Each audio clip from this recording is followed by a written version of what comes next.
Welcome to Horror in Detail. Are you ready to embark on a chilling journey into the realms of darkness, the mysterious, and the bone-chilling world of horror stories? On this channel, we are dedicated to unraveling the most terrifying tales that will send shivers down your spine. First story. This story was shared by you/no_issue_9916. I spent the weekend at my mom's friend's house. Needless to say, I won't be going back. For the sake of privacy, I'm going to call myself Howard. A few years ago, I'd say this would have been around late 2018, so I was about 13. Me, my mom, my stepdad, and my grandmother all spend the weekend at my mom's friend's house, which sits about a mile off the coast of Lake Huron in northern Michigan. I was extremely nervous. Since my mom told me it was heavily forested area, I was scared of the wolves and/or bears that live up there. I love forests, just not the things that live in them. I kept telling my family, I don't want to go, there could something in the woods there. And either my mom or stepdad would try to comfort me by saying something like, it'll be fine, if anything happens, we'll protect you, or there's a lot of us. Nothing would be brave enough to fight us, which kind of helped because turned out there would have a lot of people there. 7 people there and the 4 of us.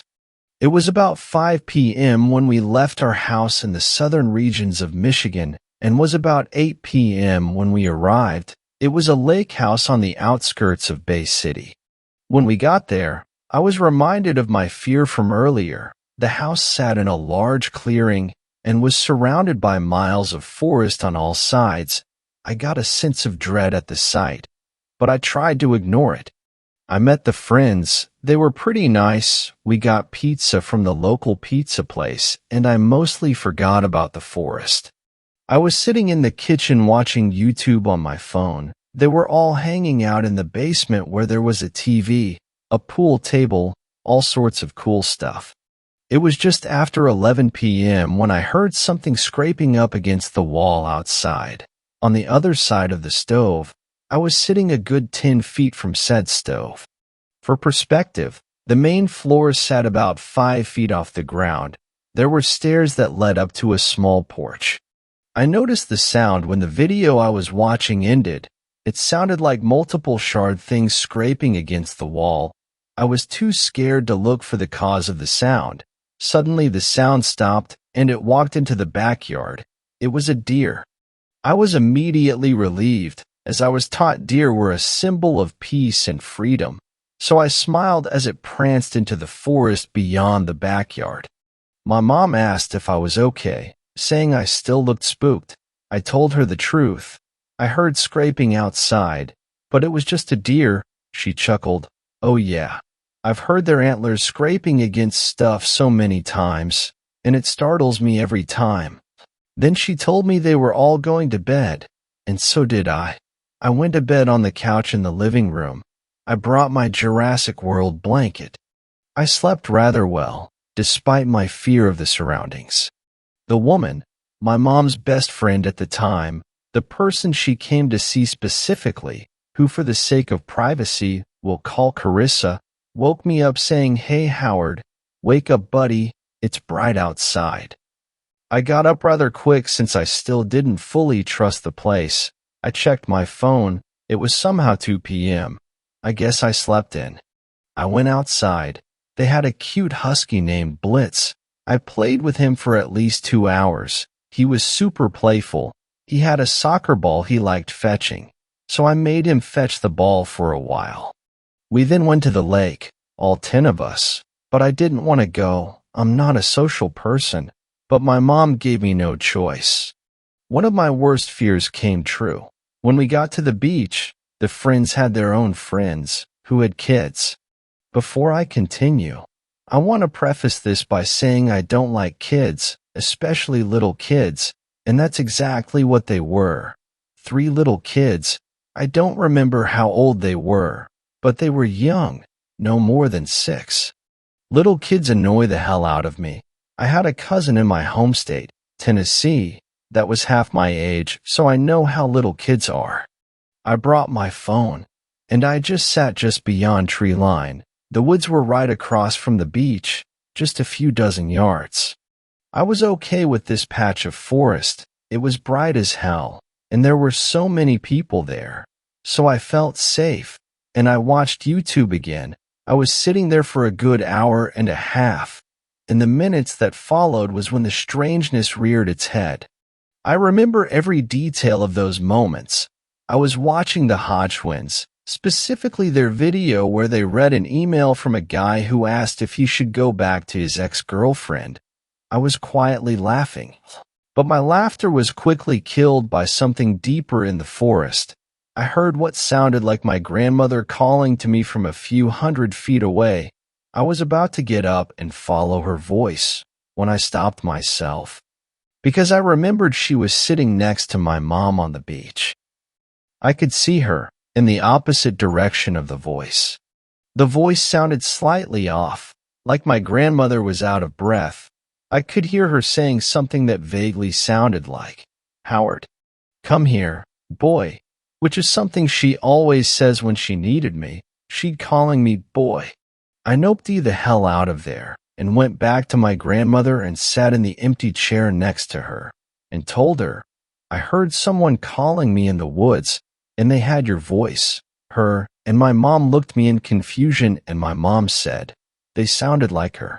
And I explained, "The voice sounded like Grandma does when she's out of breath, like when she climbs the stairs to her apartment, exactly the same." They both looked at me like I was an idiot.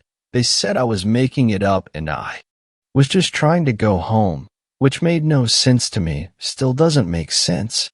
I spent the next 5 minutes insisting it was true, but they kept saying I was making excuses. But I knew better. I knew exactly what I heard. I sat next to them for the rest of our time at the beach. About an hour later, we headed back to the house. Carissa's friends came with us. The couple with the 3 kids, 5 of us rode in one vehicle, and the others rode in another vehicle. I rode with the people I know. It was pretty dark by that point, not pitch black, but you still would have needed light to see. We were surrounded by forest for a good minute of the drive back. The tree line was maybe 6 feet away from each side of the van. For the moment we were surrounded by woods, I could have sworn I saw a dark figure running with us just beyond the tree line, but I thought my mind was playing tricks on me. It was about a 5-minute drive from the beach to the house. When we got there, the kids raced into the house, playing, being loud and rambunctious and all. I waited for my mom to go inside before I did, to avoid as much interaction with the kids as possible. Once we all settled in, the parents of the kids told me I should play with the kids, since I was a kid too, but I didn't know what to do. So they guided my outside with the 3 little shits, then told us we could play with Blitz. I approached the dog with the kids behind me. I crouched down and started to pet Blitz. He was really friendly and clearly seemed to enjoy it. He rolled over on his side, wanting me to rub his belly, so I did. After a minute or 2 of petting him, I grabbed the ball and gestured for him to play, but he didn't move. I figured he was too tired. Then went out of nowhere. The oldest of the kids said, "Hey, you stupid dog," and kicked Blitz in the ass, pretty hard too, clearly annoyed with him for not playing. The dog barked angrily, quickly got up and tried to pounce the boy, but I grabbed Blitz's collar before he could do anything, and the family ran out to see the commotion, and Carissa came to calm the dog down, and the kid was crying his eyes out. I went over to my mom as she asked what happened. I told her the kid kicked Blitz for not wanting to play, and Blitz wasn't having any of it, and I told her the kid deserved it, and it seemed like she somewhat agreed with me, saying, "Well, you shouldn't hurt animals like that, or that's gonna happen." They all went back inside, taking the kids with them, and Carissa was mad at the dog for simply protecting himself. I sat next to him and continued petting him, this time for a solid 5 minutes, praising him, calling him a good boy, since it was the kid's fault for being an asshole. I then heard a stick break in the woods about 100 yards away, but it sounded less like a stick, more like a branch being crushed. As soon as I heard the sound, Blitz shot up and stared in the direction of the sound. He got up and sniffed the air and started growling. His fur stood up at a cartoonish level. He was baring his teeth. He scooched next to me, clearly trying to protect me from whatever was over there. And whatever it was clearly a threat. He started barking again, but this time, the barks were of pure anger. His barks sounded primal. I stood there, trying to adjust my eyes to the darkness, trying to see something. My heart was pounding. I thought it was going to explode. Suddenly, Blitz took off into the forest, after whatever was there, completely ripping out his tie-out stake. I ran into the house and told everyone that Blitz ran after something in the woods and I couldn't stop him. Then Carissa's husband, I'll call him Steve, and my stepdad. Steve grabbed his rifle from their room and sprinted out the door, followed by my stepdad, who got his pistol from the basement as he brought it with him, and they both charged into the woods. They were very fit guys, so I figured they could either shoot or beat up whatever was out there. I thought it was a person or maybe a bear or wolf that was out there. We turned off all the lights in the house, opened the window that faced the direction they went, and we sat there for a good 5 minutes or more. We saw and heard nothing. Another 5 minutes, nothing. After a few more minutes, we heard very faint gunshots coming from the woods. It sounded like he was quite far away. They must have been a mile away by now. Carissa wanted to go out there and look for him, but Steve ordered we stay inside no matter what happens, and my mom reminded her of that. We stayed up for a few hours, hoping they would come back at some point, but they didn't. We hesitantly went to bed, and I could hear Carissa bawling her eyes out in the basement. I slept on the couch again, and I made sure the curtains were closed, just in case the stranger returns.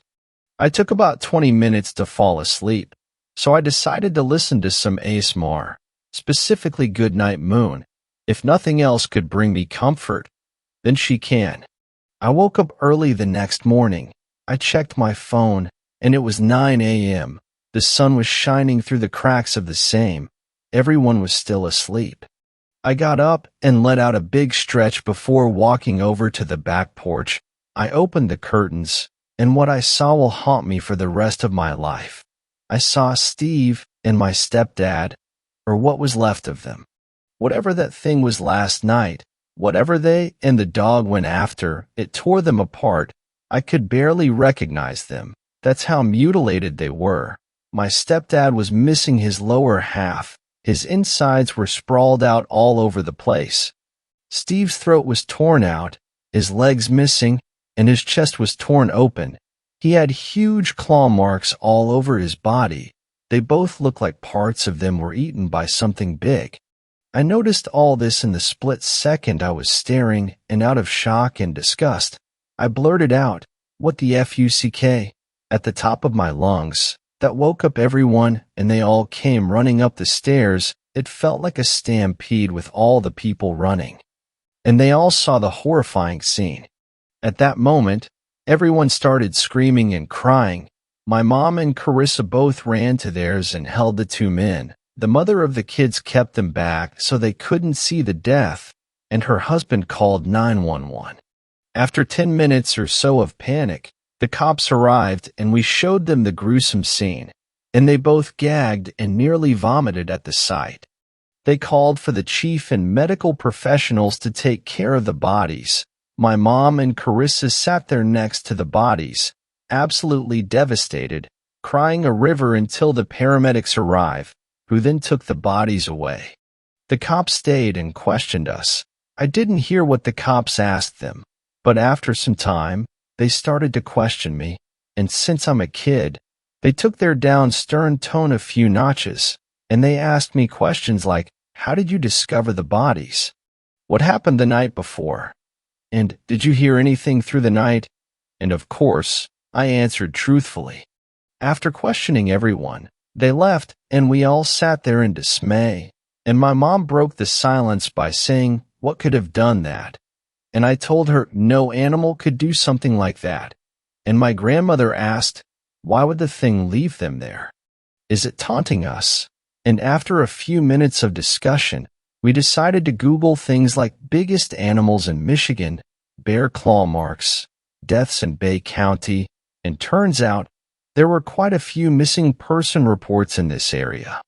And the victims were either found dead, found alive but injured, or were never found at all. I had a big imagination growing up, so I Googled folktales from the region, and there were a bunch of results. The Michigan Dogman, Bigfoot, the Wendigo, and some other creatures that don't fit the description of what we're dealing with here. I watched videos on some of the creatures. I watched a video talking about Bigfoot. Definitely not it. Then I watched one about the Dogman. The claw marks on Steve and my stepdad were similar but much bigger and deeper than what the video showed. Not it. I even watched a video about skinwalkers, but no, we're too far north for them. Then I watched a video about the Wendigo, and the realization hit me like a freight train. Dear Lord, I thought. I wanted to show the others, but I knew they'd get mad at me and yell at me, so I didn't tell them. I still tried to convince myself it really was just a bear, but I knew better. We then sat in silence for another hour or so. Everyone was crying except me. I didn't know Steve, and my stepdad was an asshole, so I was more shocked than sad.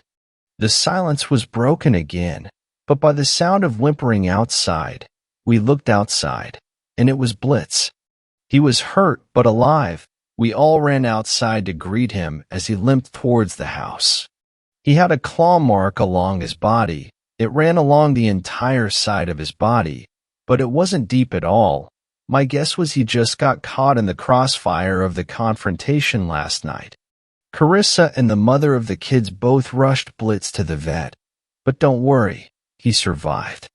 After we calmed down from the excitement of the dog's survival, we returned to the house, and so did the women after a few hours. I went to the basement after some time and found the 3 kids all cowering in the corner, crying. Apparently they saw Steve and my stepdad as the medics put them in body bags. Their mom held them and comforted them, but they never calmed down. We were all in a state of panic. We didn't feel safe in the house at all, and we didn't go outside at all that day. We stayed in the house and watched TV all day. We didn't eat either. It was around 1 a.m. when we all went to bed, but not me. I've always had really bad paranoia, and tonight, my paranoia was 10,000-fold. I would jump at every sound. The house creaked a lot, and it scared me every time. It was maybe 3 a.m. when I heard a familiar sound, antlers scraping against the wall outside. The same wall as the deer from the first night, and a sense of comfort came over me, which was quickly overcome by dread when I noticed that the scraping was coming from directly on the other side of the wall.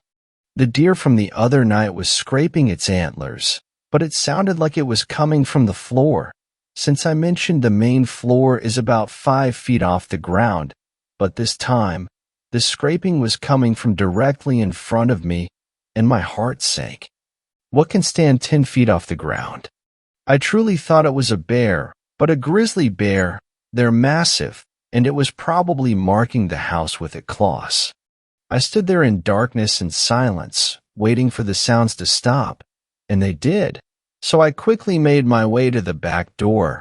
I crouched down and peeked through the curtain, oh so slightly.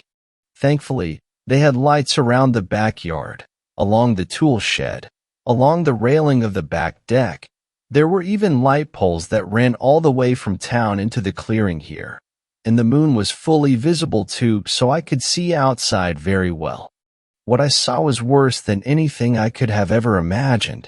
It was a creature that looked like a deer of sorts, but it was more the size of a moose. It had huge antlers, bigger than any cervid should have. Its mouth slightly agape. It had razor-sharp teeth. Its head was just a skull, no flesh at all. It had fur along its back that looked matted and worn out and had a dark brown, almost black color. The most striking feature of this thing was its size. It was walking quadrupedal and still seemed to be close to 7 feet tall at the shoulder. I let out a quick gasp. I couldn't control my fear. It must have hurt it, because it shot its head back towards the house. I watched in horror as it stood up on its hind legs. It stood there and looked at the house intently, which let me get a good look at this thing. It easily stood 12 feet tall. It looked incredibly scrawny and malnourished. Its arms were long, reaching its knees, and its hands ended with huge claws. All those featured matched that of a Wendigo, at least what that video told me. It started slowly walking towards the house. I jumped back on the couch, got under my blanket, and waited for it to go away. I heard its footsteps come onto the deck, but its footsteps were incredibly quiet, which explains why I only heard it when it stepped on the branch the previous night. I saw its shadow creep up to the back door. Its shadow consumed the entire curtain. No moonlight peeked through as it stood there. My heart sank to my stomach when I remembered I didn't lock the back door before trying to go to bed, and as that thought ran through my head, I heard the door slowly open. I felt the cold air rush in. As sweat rushed down my body, I could see the breeze hit the curtains. I then saw a head slowly grab the curtain and slide it aside. The creature opened the door fully so it could fit through, and even then, its crown of antlers slowly scraped against the doorway as it walked in. It calmly and quietly searched the kitchen, looking everywhere. I could tell it was looking for something. I watched it intently as it skulked through the darkness towards me. As it walked up to me, now merely feet away from me, it seemed to stare at me as if it knew I was there, but couldn't do anything. And I noticed it had a nasty bite in its neck. Blitz damn near ripped its throat out the previous night. It had this awful smell of death, like rotten meat and shit mixed together. I could barely keep myself from vomiting on the beast. Then it did something that surprised me. It extended its hand towards me, not like it was inspecting me or toying with me, but it reached its hand out like it wanted me to take its hand. But I learned from the video that the Wendigo loves to trick people. So I just sat there, frozen in fear. I stared at it, its hand still extended. As if things couldn't get stranger, it started talking to me. It had a voice similar to my grandmother's. "Come with me, boy," in the same fashion she always does, but the voice was off. Instead of sounding out of breath, it sounded annoyed, like how she would sound if I was taking too long. I continued to ignore it, which I think pissed it off, because it gave up, put its hand down and leaned closer to my face. The smell was unbearable. I just laid there and closed my eyes, accepting death. I felt it open its nasty maw to do me like it did Steve and my stepdad. At that moment, I heard someone coming up the stairs from the basement. The beast heard them and ran out the back door, and in a matter of 2 seconds, it had already vanished into the trees. When I got up to close the door, my grandmother and my mom both appeared behind me. My grandmother said, "Why is the door open, boy?" And I replied, "It was hot in here, and no bear is fast enough to get in here before I close it." They both stood in the kitchen, getting something from the fridge, and I noticed the beast left a little bit of blood on the floor, which I quickly wiped up with a paper towel, and thankfully I got rid of it before they saw it. If they saw the blood, there's no way I could have explained myself. They don't believe in monsters. The next morning, I was more than happy to get out of that hellhole, and we drove all the 3 hours back home. I can't believe I met the Wendigo. Nothing in my entire life will ever come close to being as scary as that weekend. A few weeks later, we had a closed casket funeral in Grand Rapids, and my mom stopped talking to them after that. I guess there was just too much trauma between them, but they let us a blitz after that, since our place was much more remote than their place. His scars have healed since then, but his fur is a slightly different color where the scars once were. What was crazy is that about a month after the funeral, Carissa and the whole family went missing overnight. Her friend, the friend's husbands, and the three kids. Apparently their disappearance was discovered by the same cops that they called that weekend. We read the missing persons report, and all that was found was a blanket and a shoe that belonged to one of the kids. The house was resold about 2 years ago. God forbid the new family has a run-in with that monster. Second story. This story was shared by you/SnooHamsters5656. There's something in the forest. I used to live in Texas countryside. Duncanville, I would say. This happened in 1992, so I might have imagined the whole ordeal. I was always near my parents' house, rarely straying away from it. I had, for whatever reason, to venture out into the wilderness and explore it. There was a forest by the house, where my dad would let me go in order to get a little exercise. The sun was out, the birds were chirping, and the shriveled leaves were swaying in the gentle breeze. I picked up sticks from the ground and swung them at the trees.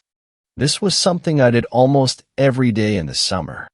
If I wasn't doing that, I was playing Super Mario World with my brother on his SNES. But we never could beat it.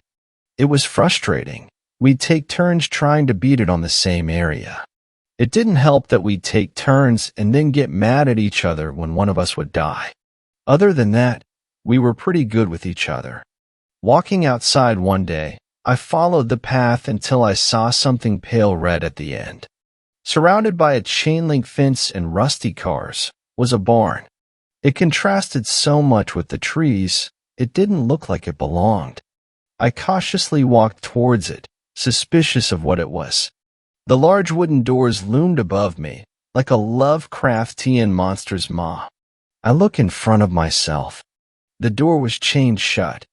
I was wondering what to do with it, maybe cut it open or rattle the door. I was about to leave, but I heard the chain move behind me. I looked back. A bloodied ID card fell from one of the branches above me. I stepped back in shock. It said Stuart Varland. I recognized the name. Stuart was a family friend, a police officer, along with my dad, and had disappeared recently. I heard the chain again, flinched, and stepped a bit closer. The door was almost open, only stopped by the chain. Gargantuan hands were trying to pry it open. I'm pretty sure I was hyperventilating at this point. I started running, but tripped and fell. I backed myself up against a tree just before the barn door was busted open by a giant beast. I remember seeing it for one brief moment, that horrible dark shape, shrouded in the darkness of the barn. It just stared at me. I was terrified, frozen in place. It wouldn't move or acknowledge me at all. It was wearing riot armor and remnants of a shirt. The monster looked around and saw me sitting there. It gave a deep, throaty roar, one that continues to be stuck in my mind to this day. It charged towards me, and I just barely dodged.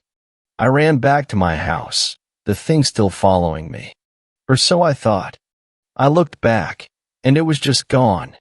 The barn and everything was still there, but the creature was nowhere to be seen. My dad opened the front door, probably about to get me for dinner. He brought me inside to the kitchen table. 4 plates of Salisbury steak, peas and mashed potatoes were on the table, and my brother and my mom were already sat down. We all ate in silence. Almost immediately afterwards, it was time for me and my brother to go to bed. I told my brother good night. He nodded and smiled. My mom came in and gave me a hug, just barely cheering me up. It took me hours to fall asleep completely, because I kept having nightmares. Sometimes, I still wonder, is it still out there? Third story. This story was shared by you/large_staff_4750. Stories of the X-Battalion, the Black Forest. So, I'm a soldier, part of a task force that doesn't exist. It is kept that way to protect the interests of the people of my country, aka They don't want people to panic. I was part of the regiment designated to guard an area of forest known as the Black Forest. It's called that way because almost no light can get through it, and thus the things that are in it don't experience light often, and thus rely on sound. I was tasked with taking 20 other men into a recon mission deep into the forest. This would have been a 5-day mission. On the first day, 2 men disappeared. We heard a shout from behind and 2 at the back were gone. We would find them on the way out. They didn't even have time to shoot their guns at them. We pushed on to discover what we could hear. As the night fell, we began to make camp. It would turn out that they preferred non-moving targets, and thus we were targeted. 2 more died then. Our radios cut out that very night. We didn't realize this until the next day at its end, when we were supposed to sign in with the base to confirm that we were alive. During the day again, nobody was taken, but that night we saw what it was that was stalking us. It was vaguely humanoid, but elongated ears and a perfectly smoothed out face, other than its barbed mouth. We saw it then because we stumbled into its den. A soldier suggested that we tried to sneak up on it and take it out. He tried, but was quickly heard, and then we saw what it did to those it caught. It ripped him, limb from limb, and we only heard the screams end into gurgling in what I can assume is his own blood, until the radio as he died. We, all 16 of us, all decided to spend the night, thinking that it wouldn't think to hunt so close to its den. We were sorely wrong. 5 men died that day, and the rest were left shaking and huddling close to their guns as if it were their last tether to reality. The next day we ran back to the camp, making it about 3/4 ths of the way there, before night fell. This time, all 11 of us didn't sleep. We huddled around each other, all preparing to fight that thing to the death. 3 more died, but we managed to injure it, and now it has some new scars to remember us by. We made it to camp, and we were all taken to the medics, who checked us all for injury. Apparently 3 of the men had a marking on their backs, claw marks. It had been toying with us some of the nights. I have since requested a transfer to a different guarding post, now guarding another thing I can't say, or else I will be thrown in jail. NCO agreement, or my country's counterpart. I will be answering questions, if there are any. I have more stories, but that is for later. Bye. 4th story. This story was shared by you/Morpherman. I always read stories about skinwalkers, now I've killed one. I always read stories about skinwalkers, now I've killed one. I remember back when I was a high school kid reading creepypasta stories on /x/. The skinwalker ones always stuck out to me. You know, the ones where the people are in some remote location, then one of them disappears for a bit and comes back different. Then starts BAAING like a goat, and they run away blah blah blah. They're all similar, but I found the idea so interesting.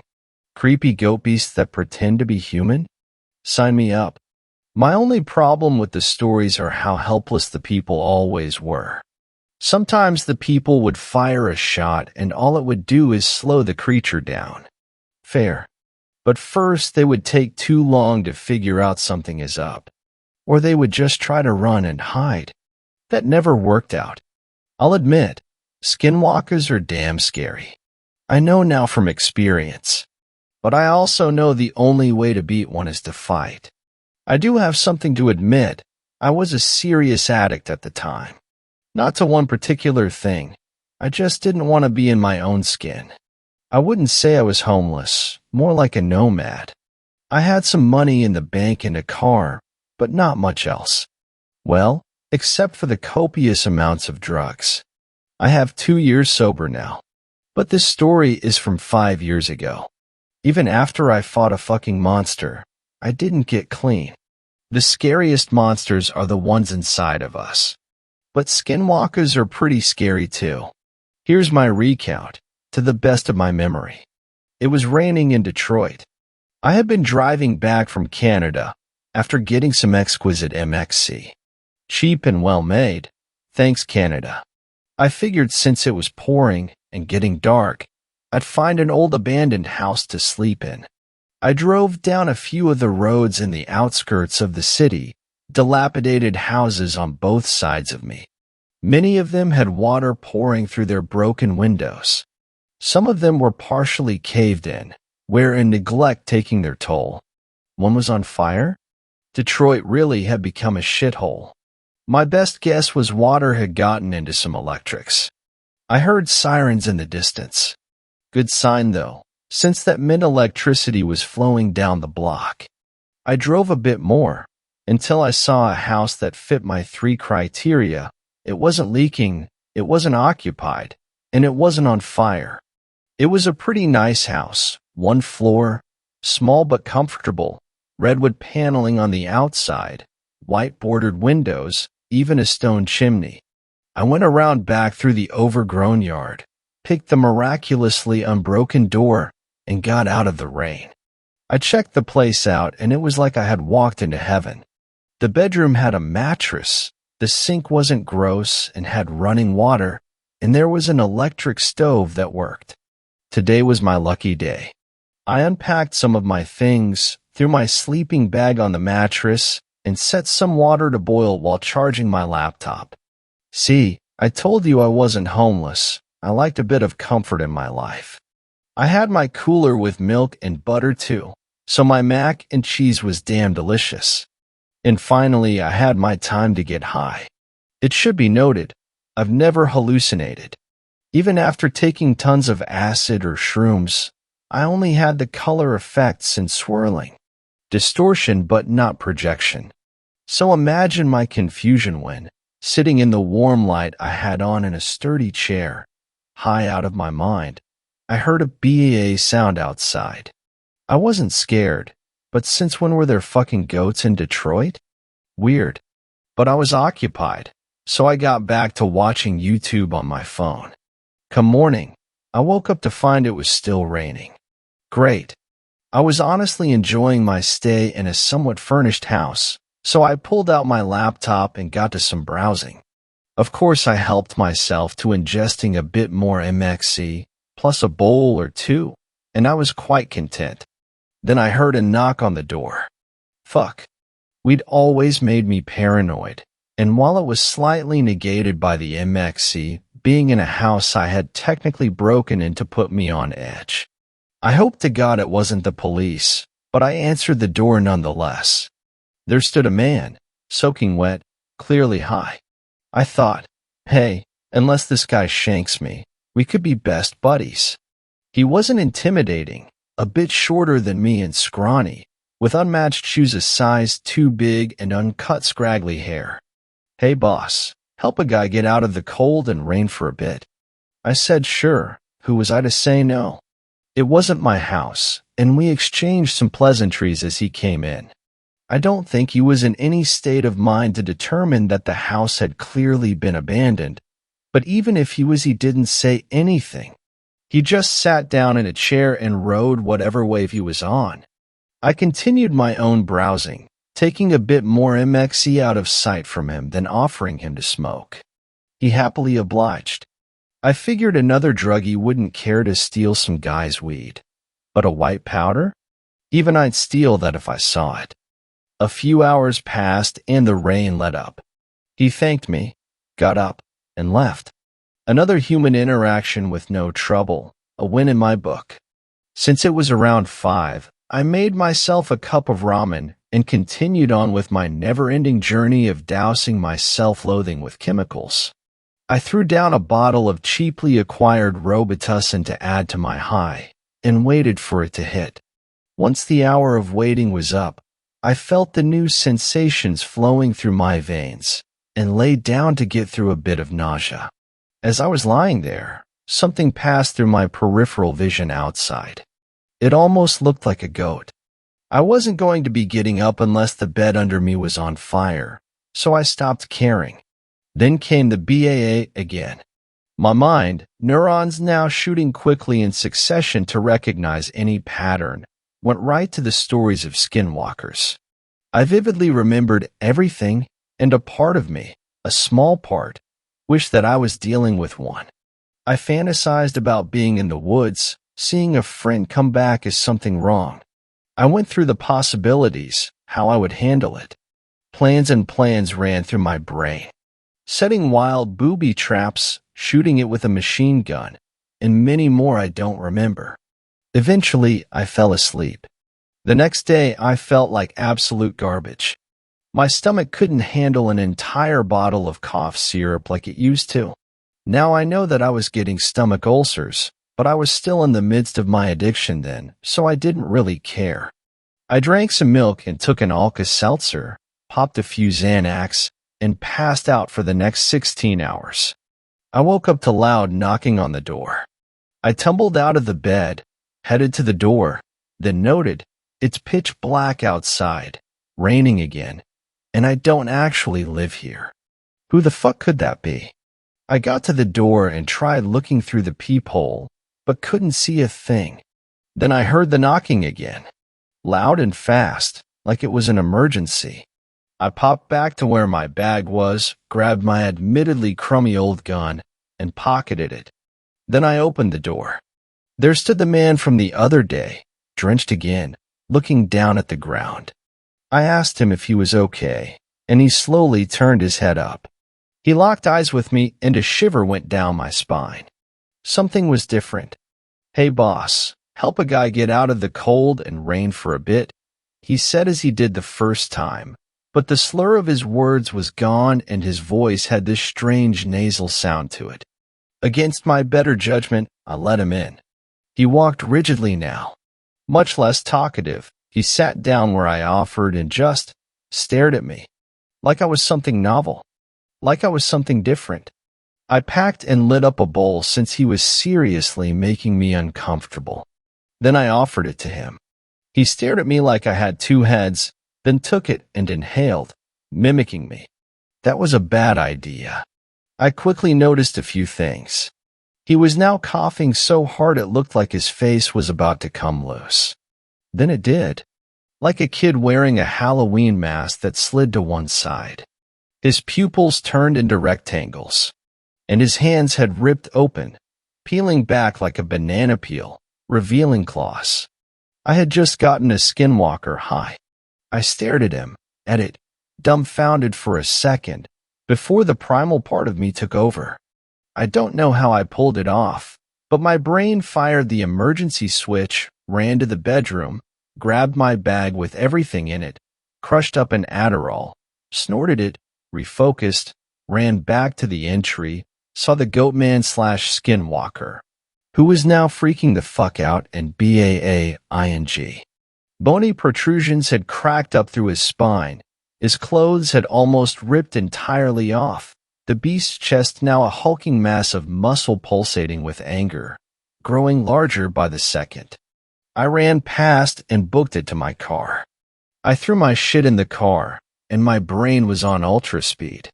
Would driving work? No, those things always catch up in the stories. Gun? Not my piece of shit. Fire? Fire would work. I grabbed my spare can of gas from my car, cheap gas in Canada. Stock up while you can. Booked it back, and hoped to God that thing hadn't regained its senses. When I entered the door, I realized it had, and it was pissed. The now-hugged monstrosity charged right at me, swiping with its claws.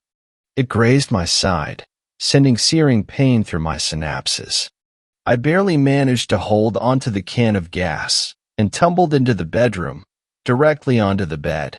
I was apparently bleeding more than the pain was telling me, because I slipped a bit in puddle of my own blood trying to flee to the opposite side of the bed, away from the monster now barreling through the doorway. I flipped the mattress with my sleeping bag up, and the thing started shredding it.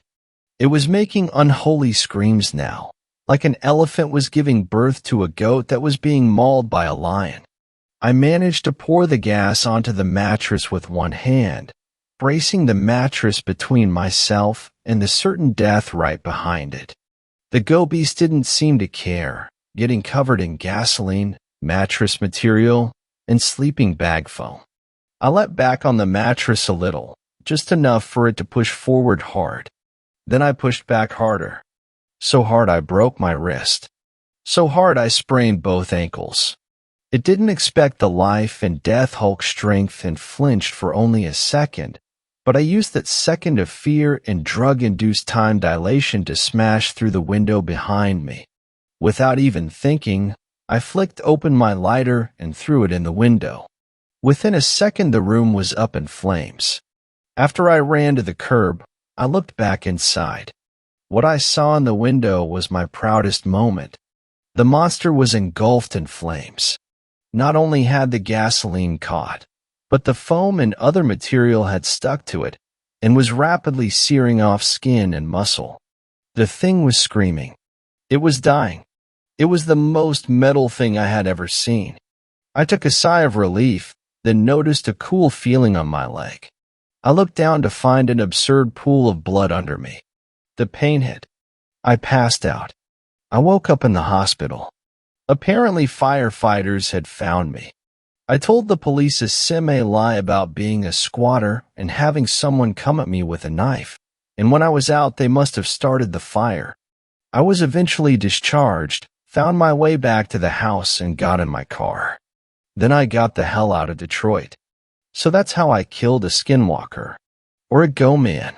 Whatever you want to call that thing. Yeah, I almost died. But I didn't. Is there a lesson from this? Yes, and here it is because I like to share my opinions. Monsters have to hide in the dark because they're afraid of us. Maybe not individually, but they must have seen what we're able to accomplish as a group. We will turn land bare for resources, create weapons that could annihilate all life, and shoot ourselves in metal tubes into space. We're smart and vicious, and no matter how good any beast gets at murdering, humans have mastered the art. I don't know how to end this triumphant speech, so I am just going to stop writing now. Okay, now. All right, maybe one more sentence. Wait, I almost forgot the classic. Fifth story. This story was shared by you/Harrison_Prince. My camping trip with my dad was ruined. My dad and I were going camping for a weekend just to spend some time together. This was last year, and it was my first year of college. Everything was stressing me out, and since we'd gone camping together a few times in the past, my dad was nice enough to take some time off and bring me out.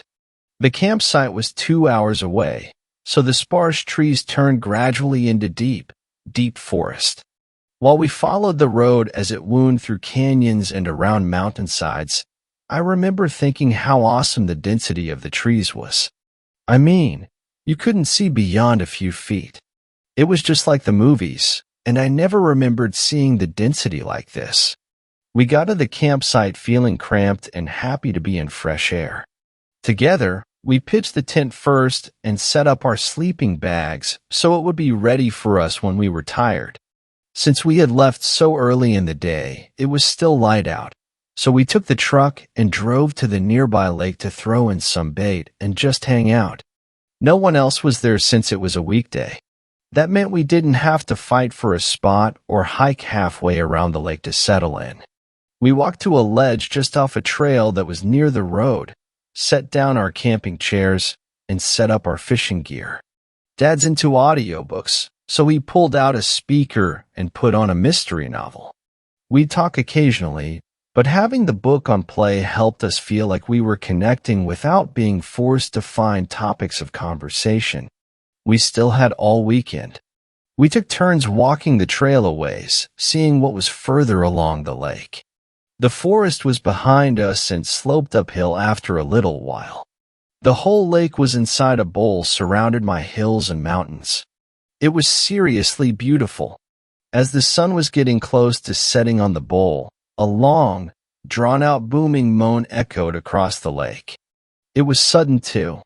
Silence, then moaning. It lasted for several seconds before abruptly stopping.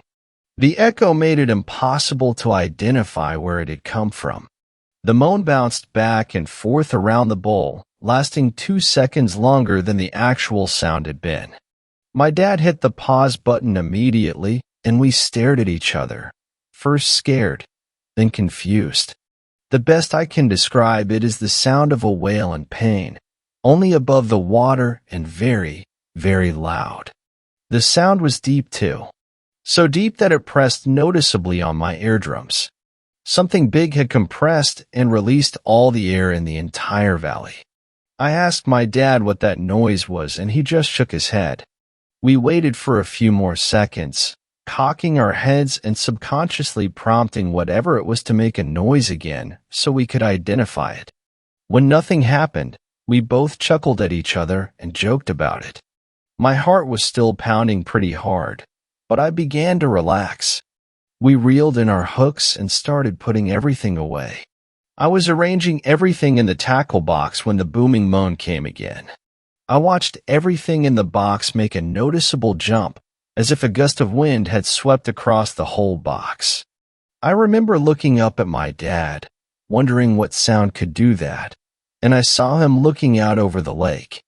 I managed to turn around with enough time to see something big sink below the tree lean across the lake. It was a lighter color, though I'm not sure what color I would describe it being. The trees around it all swayed heavily, looking like they might fall over. But they didn't. They just swung back and forth after being disturbed.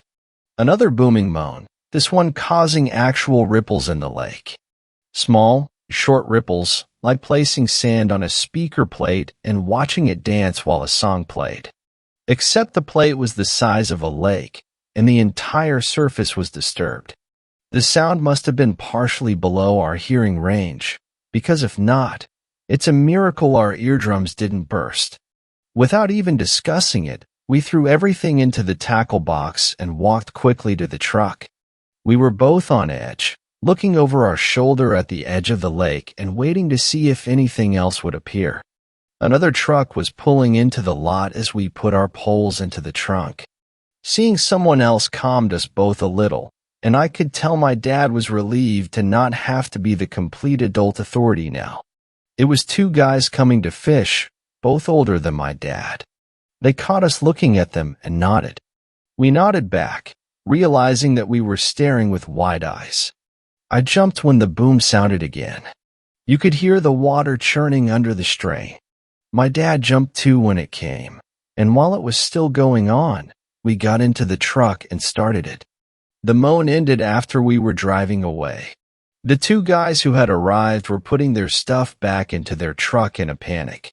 While we drove back to the campsite, I was drumming my fingers on my leg and just feeling a complete panic come over me.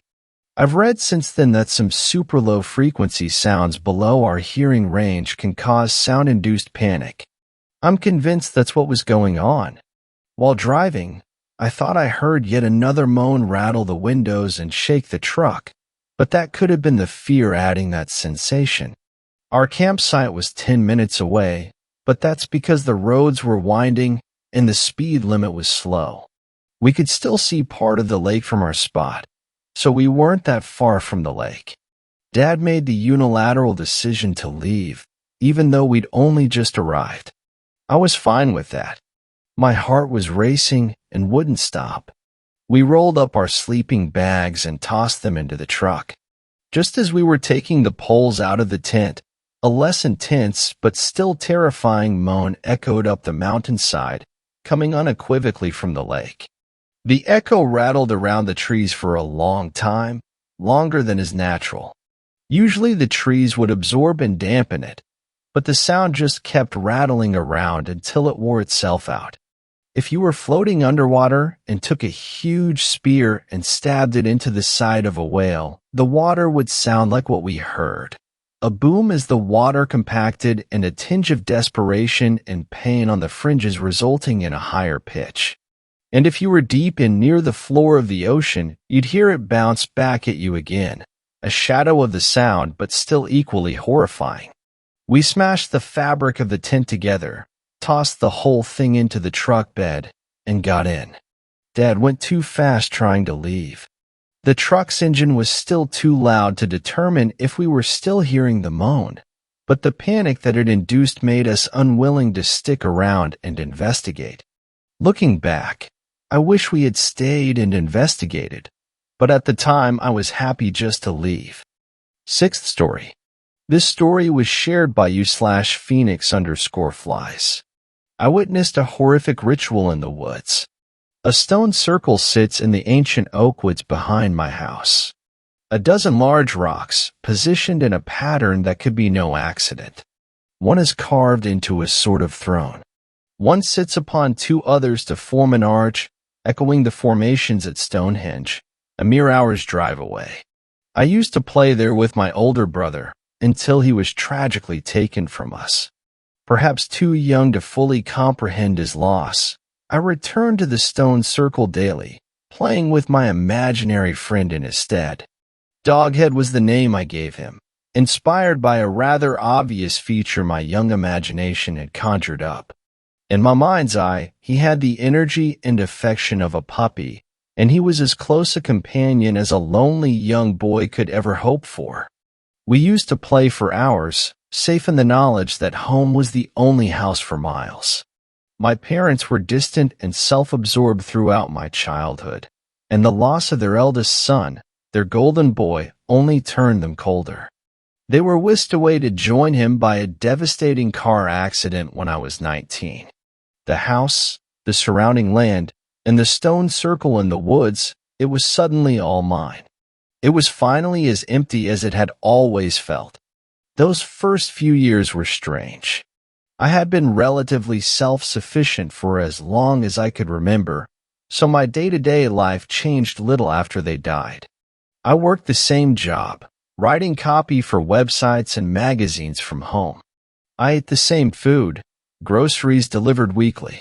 It took a long time to get used to living without their influence, without their perpetual misery. As time went by, I became more comfortable in my own skin. I left behind the cowering, appeasing child. I shrugged off the expectations and the aura of constant disappointment. I started learning who I was, and I grew to like it. And I forgot about the stone circle in the woods behind the house. The forest itself is sparse. Each wizened oak tree stands at a respectful distance from the others, as if honoring some ancient acorn pact. Their high canopies dominate the sky, permitting precious little sunlight to filter through their leaves.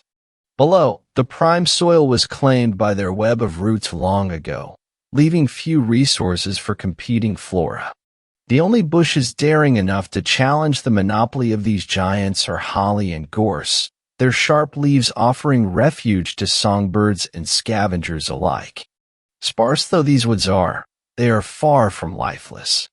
At night, however, the woods don a deathly disguise. Save for the eerie breeze shuffle of the leafy canopy, an unnatural stillness hangs between the trunks like a thick fog. The distance between each oak lends a feeling of being exposed to all directions, carrying light further than might be expected, which is how I was first enticed by the glimmers I saw from my bathroom window. Half asleep and wishing to be fully so, I had neglected to turn on the bathroom light. If I had so much as flipped that switch, the subtle flickering outside would have gone unnoticed. The horrors of the night now seared into my mind would have gone without witness, and I would soon have fallen asleep safe and untroubled.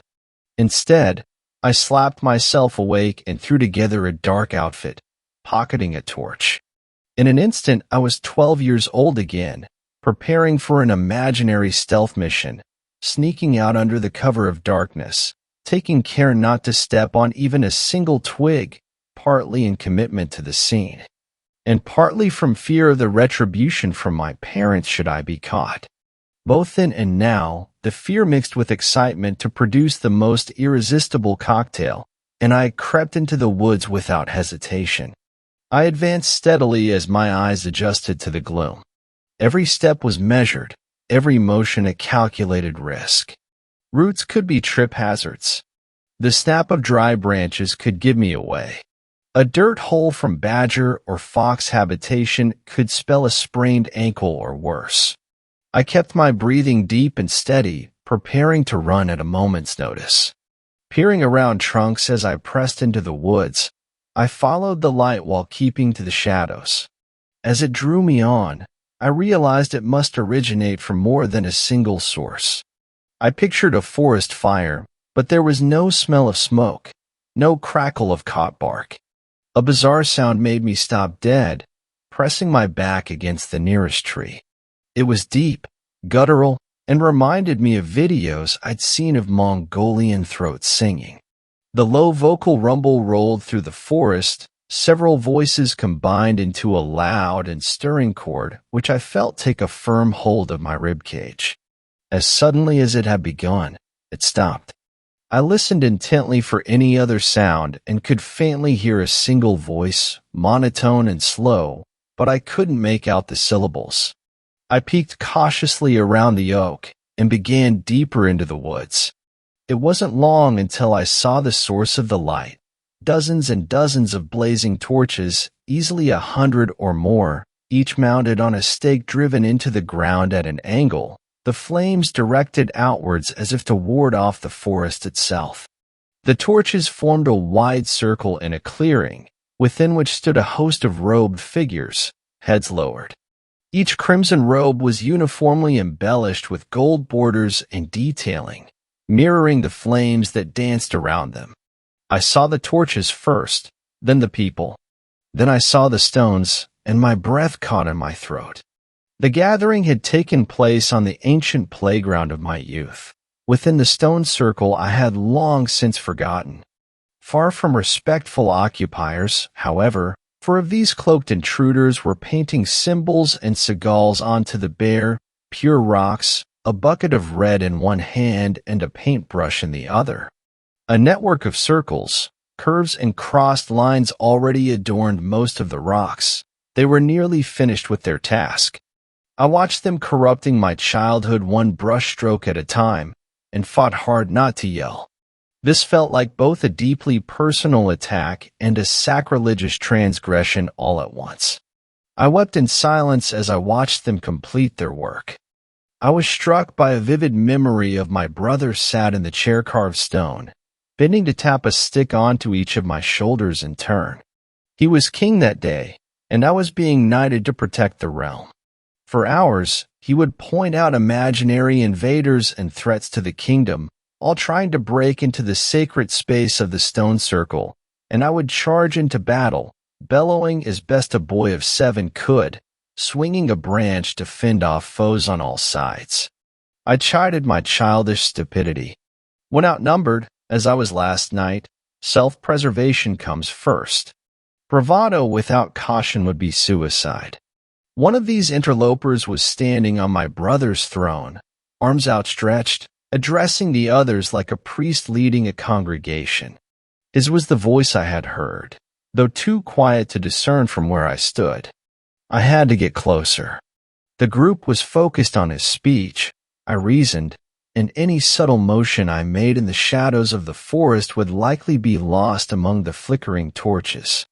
Light on my feet, I pressed even closer, crouching to take cover beneath the spikes of a holly bush with an oak to my side. I was mere feet from the edge of the clearing, but confident in my concealed position. No further, I told myself, either remain or retreat. I was close enough to hear the speech, but its meaning was lost to me. It clearly wasn't English, but sounded like no language I had ever heard. There was a guttural, stern tone to it, almost Germanic, but the syllables weren't recognizably German either. Percussive sounds punctuated the phrases, sometimes a click, sometimes a hacking noise like the speaker was clearing his throat. The structure of the speech was alien to me, and although I couldn't hope to comprehend its meaning, I was enraptured. It felt as if he was speaking from beyond himself, from somewhere far older than any tongues remembered or recorded, channeling verses written before writing. The crowd was similarly captivated, hanging from his every utterance, all except the 4 painters and one man in the middle. This man, I saw, was unrobed. Rather, he was naked and kneeling, his wrists bound behind his back, eyes wide with impassioned pleading as the priest figure continued. His head was shaking back and forth, as if to deny every utterance of the speech. The scene put me in mind of a trial, perhaps for some pagan or shamanic cult. I know little of such beliefs and values, having led such an insular life, so I had no real frame of reference, but the whole display felt sinister and sickened me. It came again, the sound which had shocked me earlier, that low, rumbling chord, now revealed to originate from the throats of the entire congregation acting as one, triggered by something the throned figure had said. He sliced a hand through the air, and the tone ceased immediately. Another hand gesture, and it began afresh, a slice, and it stopped. This on and off routine repeated, its conductor picking up the pace steadily from labored to frenzied. The bound man was clearly terrified, his pleading eyes darting from figure to figure, each swept up in this guttural chanting crescendo. Dark red streaks painted his face, from his eyes down to his chin. With a final swipe of the priest's arm, the group fell silent. A beckon of his hand, and two of the hooted flock hauled the bound man to his feet, dragging him towards the stone chair. I could hear him straining and groaning through closed lips. As he was brought before the priest, I saw his mouth had been sewn shut with a tight web of cord, his lips turned inwards. Those red tear streaks he wore were colored by dried blood, his wide eyes unable to close without their lids. This group, or cult, had taken morbid steps to prevent him from screaming or looking away. The leader of the ceremony drew a short dagger, holding it skywards, flames glinting off the blade. The man protested as best he could, but was flanked and held in place by taller, stronger figures. In two quick motions an X was traced across his bare chest, the wounds shallow and scarlet bright. The crowd shifted suddenly at this, surging towards the throne. Hands were all over the man in an instant, carrying him back and away, ignoring his feeble writhing and muffled screams. A divide had formed in the clearing, bisecting the stone circle. On one side, the cult, some of whom had picked up torches and were brandishing them. On the other side, the man, kicked to the floor and struggling to stand with his hands still bound. Flames were turned on him, keeping him at bay from the group. Behind him, the stone archway loomed, a gateway to the gloom of the woods. A gap had been deliberately left in the circle of torchlight. The leader bellowed out a three-syllable chant in that strange language, which was eagerly echoed back by his flock. He repeated the phrase, louder, rousing the crowd. This back and forth exchange continued, building in volume and speed towards a raw cacophony. When there was scarce a pause between call and response, the priest handed the reins to chaos, the clamor of the crowd drowning the forest in a tide of sound. Feet were stomping. Arms were waved. Frenzied dances broke out. One member of the congregation passed out. They were unceremoniously rolled to the side of the circle and abandoned in favor of the growing noise. I lay flat under the holly bush with my hands clamped over my ears, such was the sheer volume before me. As painful as the sound was to bear, I couldn't help but find their primal passion compelling. I should have left them to their devices. I should have made a break for home while they were so deeply distracted. They stopped, as one, falling completely silent. The sense of euphoric elation had collapsed, giving way to a nervous foreboding. Heads turned anxiously from side to side. The group huddled, gathering in closer towards the stone chair. The bound man was making his way towards them on his knees, straining to force pleas through stitched lips, but was kept back by the torch-bearers. They seemed intent on pushing him towards the archway, towards the looming dark of the forest. Someone in the crowd noticed something in the forest behind the bound man, pointing a finger beyond the circle, past the stone arch, into the tree lane. Their extended arm was quickly pulled down by other hands, as if chided by the group. Regardless, a tangible excitement overtook the gathering. Murmurs broke out, whispers and gasps. They pressed back, even further away from the bound man and the stone archway behind him. I strained my eyes to see beyond the flames, seeing nothing but shifting shadows. As I looked back to the crowd, however, I saw it. A tall figure emerged from the trees, its outline only clear from the corner of my eyes as they struggled to adjust to the dark. It appeared as though the shadow of a tree had come to life, standing at least 8 or 9 feet tall. I couldn't see where its height ended.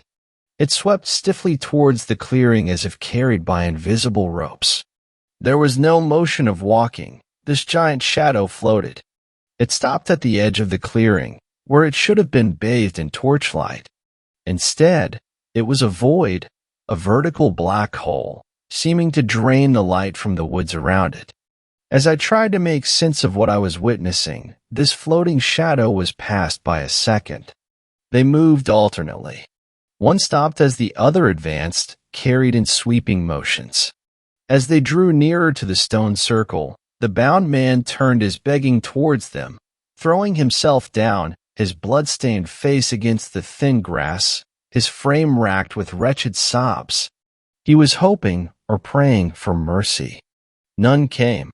Without warning, his torso was wrapped in giant fingers of that same vacant darkness. He was snatched through the archway and barely a breath, out towards the treeline, and lifted high over the stones. His legs kicked at the air, finding no purchase. As he was held aloft, I gleaned a sense of the scale of the creature before me. It was, I now saw, a single entity. What I had identified as 2 figures earlier were merely its shins. It stood on 2 legs, looming over the stone circle, one huge hand resting atop the archway. Light failed to adhere to its form, offering only a silhouette to interpret against the backdrop of torchlit oaks. It had moved in complete silence, despite its size. Though vast, it seemed to share the limbs and proportions of a human, with one notable exception. I felt my heart stop dead as I looked up into the canopy of leaves, and recognized the outline of a forgotten figure from my own past, looming over the stone circle in which we had played so long ago. I clamped my hands over my mouth to keep the shock within. I had grown a lot over the past 20 years, inside and out. It seemed that Doghead had grown even more. The cultists had by now dropped to their knees, every head bowed in silent reverence. A uniform stillness had come over them, likely born from both respect and fear, and they had good reason for the latter. The naked man, their sacrifice, was held aloft by Doghead with both hands, those massive pitch-black fingers clasped around his legs and his torso. He strained to scream as the creature tightened its grip and twisted. Something gave out with a crunch, his ribcage and pelvis rotating in different directions. Blood spewed from his mouth as his lips parted in spite of the stitches, bellowing his pain freely now through torn curtains of scarlet. As his body bent, his skin broke around his midriff, yellow fat parting to give way to a cascade of entrails. He was divided, his scream failing as his diaphragm dropped. Doghead was elated, raising the drooping organs above its head, opening its enormous jaws and directing the offal inside. Even while consuming its prey, no sound came from the shadow monster itself. The man was just barely clinging onto life, gasping breathlessly, his eyes darting around in panic as dark teeth the size of his forearm clamped down on what remained of his torso, gnawing like living jerky. Fighting to divert my gaze from this atrocity, I looked towards the lowered heads of the cult, and saw more shoulders shaking than still. They were deeply afraid, that much was clear. Even the throned figure who had led the ritual was kneeling on the stone seat, head bowed and trembling. A sudden gasp erupted from the crowd. The cultist who had passed out earlier had awoken and was looking around, bleary and sluggish. Some members of the group had noticed and were trying to encourage them to their knees, but they were resistant in their barely conscious state. Doghead dropped its snack, staring fiercely as this poor fool staggered to their feet. The creature's eyes were previously indistinguishable from the great canine shadow of its head, but now they shone a piercing white, small and blazing. This accidental indignity from the dazed cultist had changed something in Doghead. Swiftly but silently it swept an arm towards the ground, extinguishing a dozen of the protective torches around the stone circle with a single motion. There was a brief moment of profound quiet, as those gathered seemed to process what had just happened. The quenched torches breathed the last of their smoke. A second of foreboding stillness hung heavy in the night air, and then pandemonium. The crowd fell about themselves, shrieking in terror, scrambling over one another in all directions, eschewing reverence for pure panic. Doghead didn't hesitate, lunging into the stone circle, no longer held back. It was absolutely silent in its motion, a flawless predator. It bounded towards the hapless transgressor and effortlessly snatched them from the ground. The staggering cultist hardly had chance to gasp before Doghead snapped their chin up and back with a single thumb, separating their skull from the rest of their spine without splitting the skin. Their body fell limp instantly and was dropped to the ground. My legs were aching to carry me away from the scene, but I knew I had to stay put. Not only would I be a target for the shadow monster, but potentially for the cultists. The worst wounds I would receive from my vantage point under the bush would be scrapes and bruises, so there I remained, quaking though I was.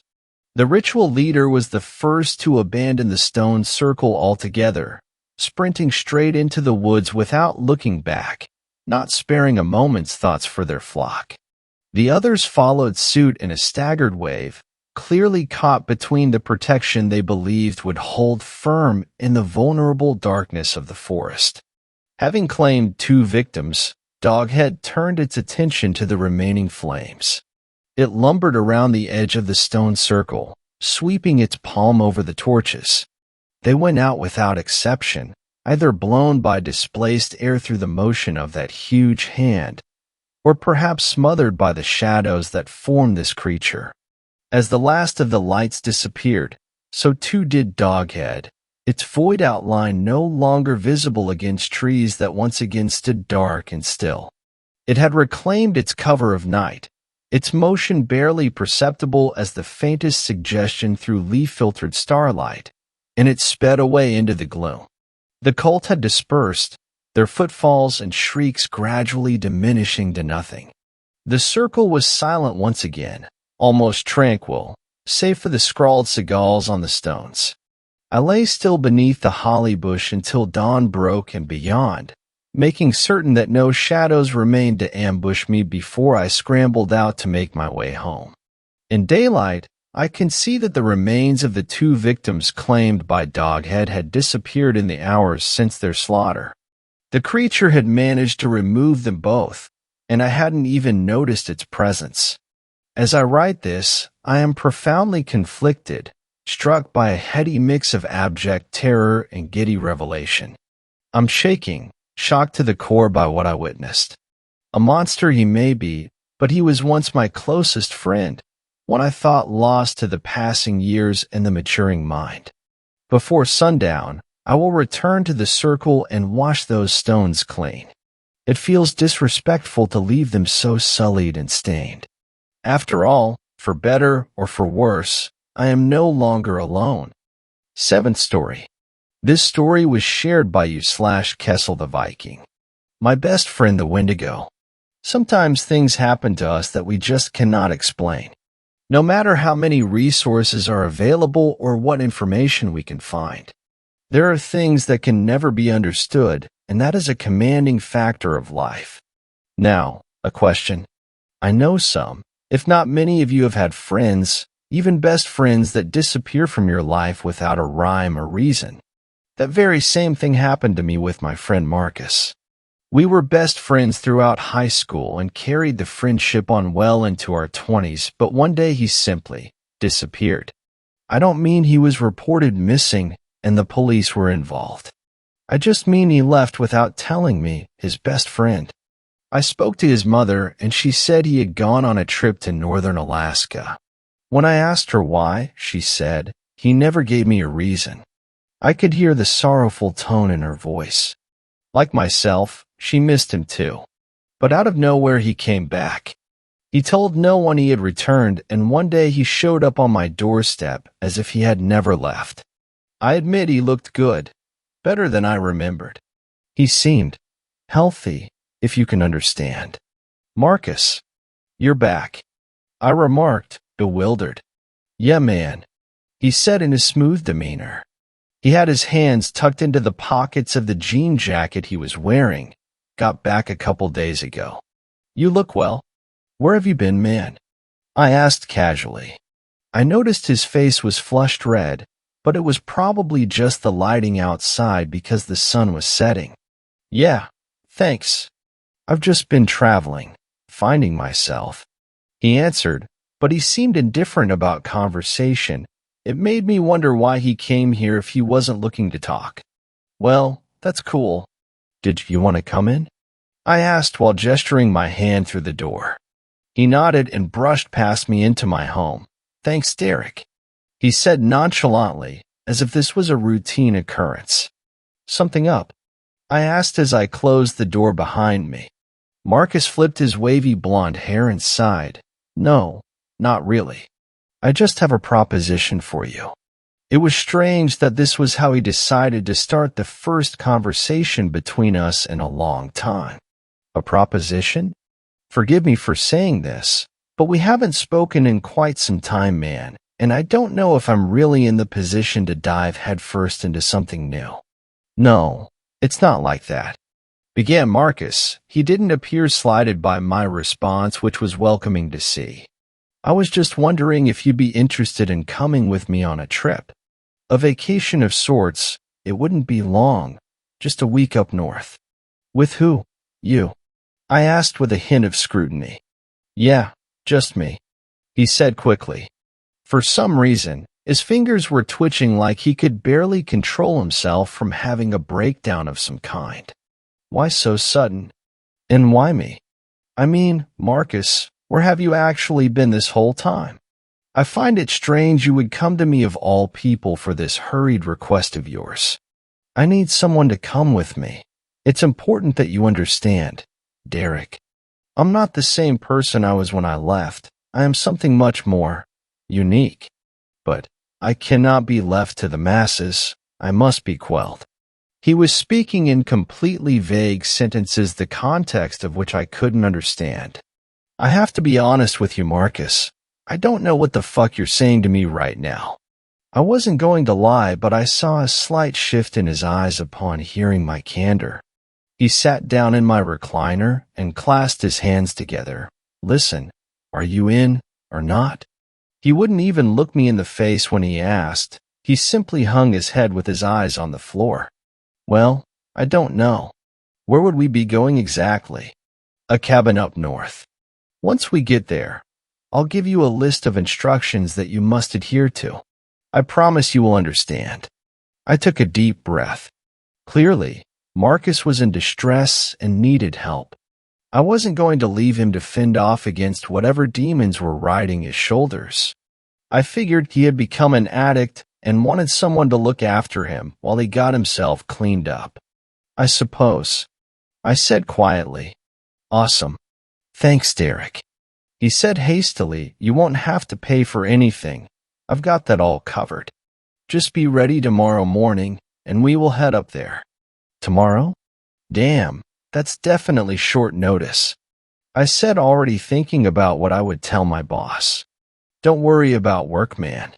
Just trust me, even if you've never trusted anyone," he remarked as if he read my mind. He then stood up and began walking to the door.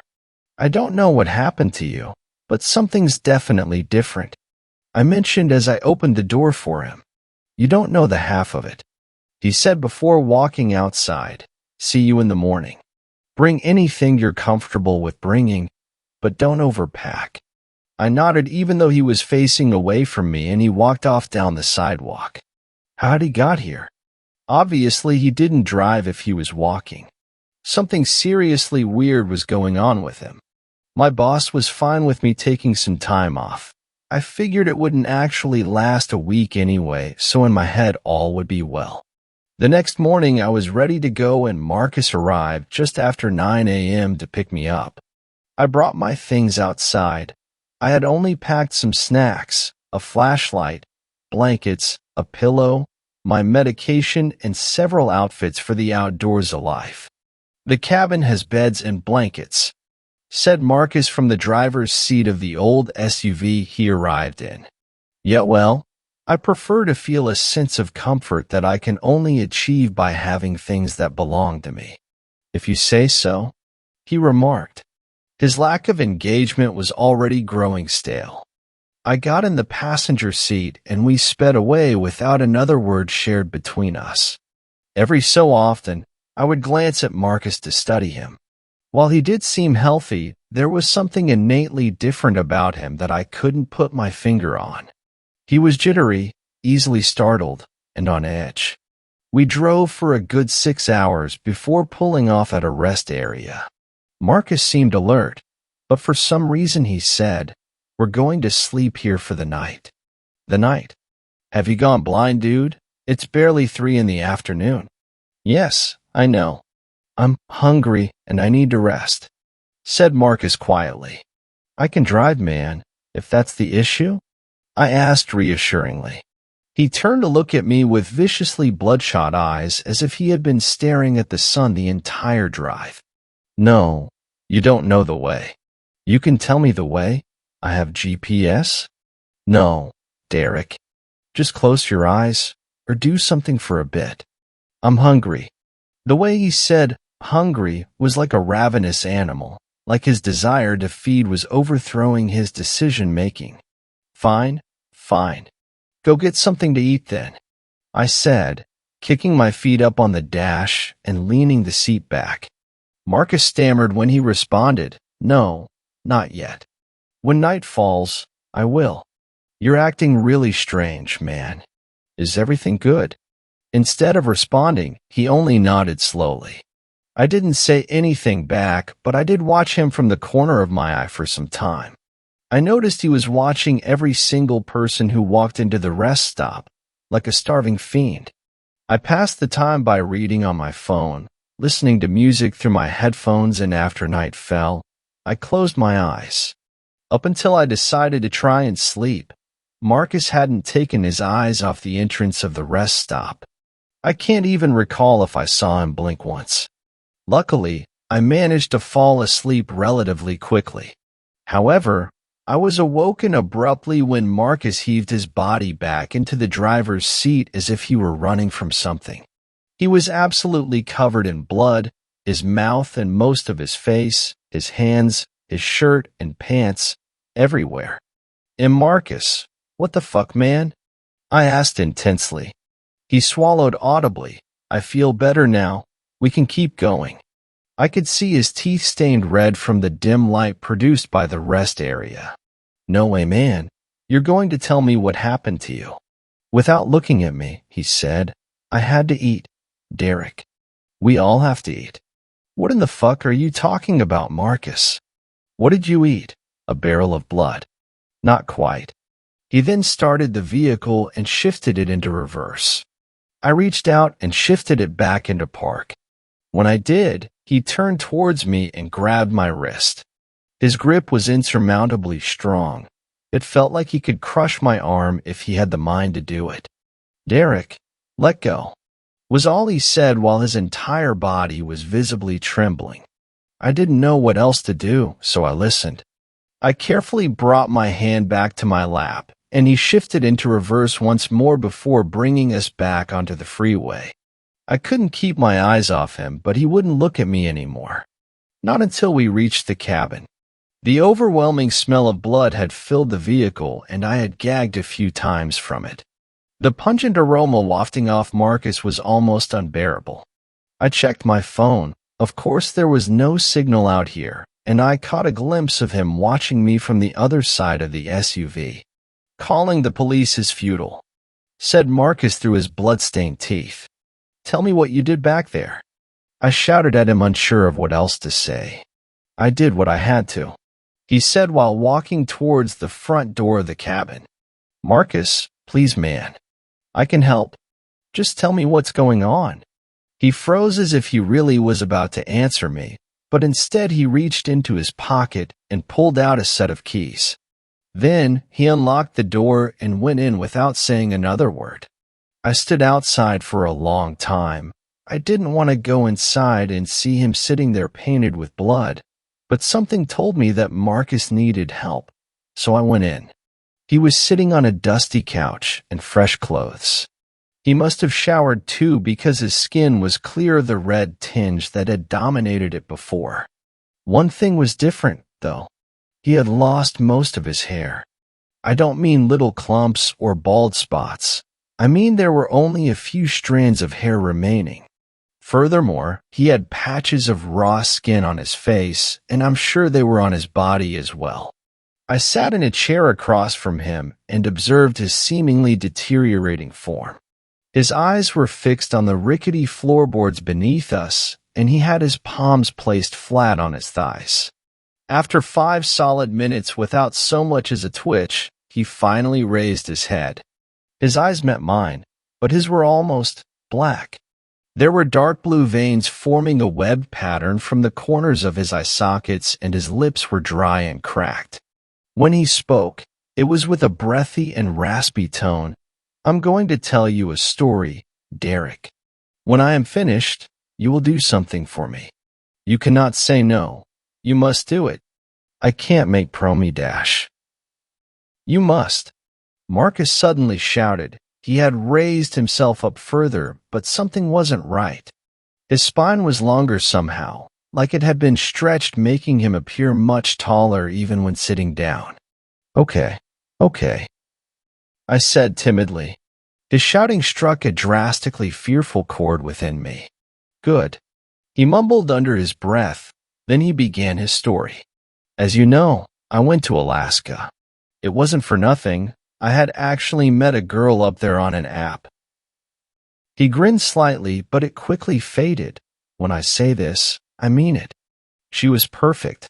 Well, for me at least. He stopped for a moment, and I noticed he was eyeing my hands, but then he continued. Anyway, her name was Claire, and we really hit it off. It was one of those love at first sight moments. Seriously, Derek, she was everything I could have ever wanted or needed in a woman. I uttered a sound of acknowledgement, so he knew I was listening as he went on. She was a simple person, and she lived in an old town. I can't even remember the name of it now, but we made a life for ourselves there. However, she started acting strange. She would ask to have guests over constantly as if I wasn't enough. I don't say that in a jealous way. I mean, she literally wanted someone else over every single day, and she reeked of desperation. It was like her life depended on it. While he spoke, one of his fingernails fell off and landed with a quiet ticking sound on the floor. Marcus didn't seem to mind because he kept talking. Eventually, I caved. I invited one of her friends over, a local guy who worked at the town's bakery. About an hour before he arrived, Claire called me into the bedroom. She had this weird, almost evil tone in her voice, but I disregarded it. I thought that she may have been looking to get intimate before this friend of hers arrived, but that wasn't the case at all. "Are you sick, Marcus?" I asked as I watched 2 more fingernails slide off his fingers onto the floor. He didn't answer me, not directly anyway.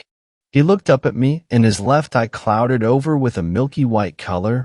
Was he dying right before me? Marcus picked at one of the scaly gray patches of skin on his hand. It only made his other nails fall off, but he didn't seem to mind or notice because he went on. As I entered our bedroom, the door closed behind me. Claire was standing there with a rope and a gag. That only solidified my assumption about her need for intimacy, so I let her tie me up. But instead of getting frisky, she gagged me and left the room. I tried to get her attention, but obviously she couldn't hear me. "How long were you like that?" I asked gently. I wanted him to feel like I had genuine interest. "Longer than I expected." I heard her friend come inside, and I tried to yell to get his attention, but it was no use. That's when the screams started. There were horrendous noises of agony coming from the other room, and they weren't from Claire. He sighed again faintly. During the conversation, his entire body had begun turning a pale gray color, and the last bits of hair he had left fell to the floor. There was this squelching sound and another sound I can only liken to a saw cutting meat. I hated every moment being tied to that bed in our barely lit room. Where are you going with all of this, Marcus? Are you saying Claire killed her friend? She didn't just kill him, Derek. She ate him. What? I exclaimed vehemently as my stomach turned. Yeah, she ate him, and when she was full, she brought the scraps of what was left into the bedroom. She removed the gag and told me if I didn't eat, she would consume my flesh as well. Did you do it? I asked with curiosity. He looked down and then up before slowly nodding. I did. Marcus. Man, I don't know what to say. Just keep listening. He said solemnly. I had to hold my mouth open while she let the blood of her friend drip inside. She told me that if I did, then I'd never be sick again. I'd never worry about anything but eating. It made me remember all the times she had gone out for the night only to come back looking more youthful than before. I shifted in the chair and Marcus stared at my hands again for far too long. I was growing uncomfortable by his lustful gaze. The next time he spoke, his voice had diminished into something gravelly and hoarse. I did not fight her. I did what she asked. I hoped that she had just lost her mind, and when she was satisfied, I'd make my escape. But I was wrong. The flesh, that is, the consumption of it made me a new being. It gave me strength, vitality, and an iron constitution. I felt the best I had ever felt in years, but then came the hunger. Hunger? I questioned calmly, although I was reminded of when he mentioned how hungry he was at the rest area. Yes, Derek. The hunger for human flesh was insatiable. It didn't matter how much I ate. My body would feel like it had been further deprived of sustenance. I craved warm, running blood, almost like a vampire, and Claire did too. Before we knew it, we had slaughtered the entire town and nobody saw it coming. But after that, Claire, she turned into something feral, something less human and more animalistic. Like you are now? I asked with a hint of concern. Yes, she became this creature. It was grotesque and malformed. She wasn't my Claire anymore. So, I did what any loving partner would do. I put her out of her misery. You killed her. I ended her suffering. I see. That's when I came back down here. I couldn't live up there alone, but I also realized I couldn't be left alive at all. Derek, I desperately want to be with Claire again, whether there's still a place for my soul in heaven or if I'll be sentenced to an eternal hell for the things I've done. As long as Claire's there, I'll be happy. What are you saying exactly, Marcus? I want you to kill me. You, what? I admit, I chuckled a little because the notion was ridiculous. I want you to take the shotgun out of the gun safe and blow my fucking head off so I can't devour another innocent person. Marcus was being serious. I could tell by his tone, and the longer this conversation went on, the more his body changed. I finally managed to ask the question I desperately wanted to know the answer to. Did you eat someone at the rest area? I ate an entire family, he said without remorse. I didn't know what to say. What could you say? All I could do was gasp while remaining at a loss for words. I called the police from the pay phone afterwards, so they should be there now. He began harshly. I chose that particular rest area because the cameras don't work. I had staked it out before even coming to you. It was all planned. But I did it for you. For me. You ate an entire family for me. No, I mean, I made it so you couldn't be connected to what happened. The police are none the wiser, and in reality, you've done nothing wrong. This is fucked up, Marcus. I know. I'm sorry, Derek. I need you to honor my request now, though, before it's too late. What happens if I don't? I asked out of curiosity. Marcus stood up hulkingly tall and groaned a bellowing, low, rumbling roar. You cannot deny my desire for death. In my pain, like I ended the pain for Claire. His breathing was rapid and fierce, but he managed to calm himself down. I apologize for scaring you, he said in his gruff voice. Marcus, you were my best friend once. I can't kill you. You have to. This is why I came to you, because you still are my best friend, and I didn't want to ask a random stranger. They wouldn't understand, but you can understand. His face grew long, and it was accompanied by many painful grunts by Marcus. I need you to do this for me. I do not want to hurt anyone else. Even now the hunger calls to me. It is taking every ounce of strength I have left to resist lashing out at you and devouring every tasty morsel of flesh covering your ripe and ravishingly delicious body. He shook his head like a madman before his eyes met mine once again. Please, Derek. I am begging you. I don't know what changed in me, but hearing my once best friend pleading for his death no longer perturbed my emotions. I stared at his rapidly transforming body for an indeterminate amount of time before getting up and walking to the gun safe. It was already unlocked. He must have done that while I waited outside. I reached in and grabbed the only gun in the case, the shotgun Marcus had mentioned. I assumed it was already loaded. If Marcus had planned this much, then surely he planned that too. I walked back to the chair and sat down, and a gnarled, black-toothed grin spread on Marcus's veiny, gray face. Thank you, Derek. I can't live with myself any longer, and this is the best option. Do not take pity on me. Do not feel guilty or ashamed. Take pride in the fact that you have expelled a ruthless creature from this world. I pumped the shotgun and aimed it at his head.